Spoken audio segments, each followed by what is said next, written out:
लेकिन जीना जो को भगना है मुझे पूरे वजूद में समाया लेते दुख रुको मुझे भाग में जी कबर इन बेले में ठाई मोह किरण दई जल्दी है पंज कदमन के थोड़ा पींदे वडी थी आहे।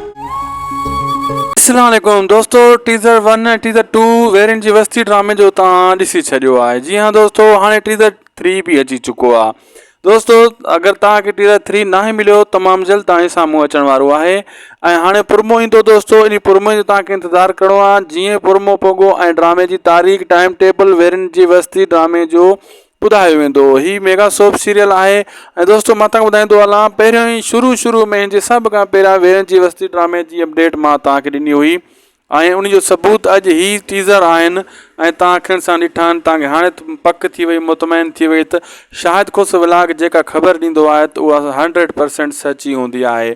ऐं दोदे जी मां तव्हांखे ख़बर ॾेई रहियो आहियां बार सभ खां पहिरियां ई मूं ॾिनी आहे ऐं तव्हांखे 2 चैनल ते बाद में मिली हूंदी, लेकिन उन खां वधीक सभु अपडेट मां ई तव्हांखे ॾेई रहियो आहियां। दो ड्रामो अचिणो आहे, उन जो जॾहिं टीज़र तव्हांजे साम्हूं ईंदो पोइ तव्हांखे ख़बर पवंदी त शाहिद खुस व्लॉग वाक़ई सभ खां पहिरियां सुठे ड्रामे जी अपडेट्स ॾींदो आहे। दोस्तों ही ड्रामो वॾो बहितरीनु आहे वेरिएंट जी वस्ती ऐं हिन जी जेतिरी तारीफ़ कजे घटि आहे। मेगा सोप सीरियल आहे, डायरेक्शन बि सुठी आहे, राइटर बि हिन जो भलो आहे, डायरेक्टर बि हिन जो भलो आहे माशाअल्लाह।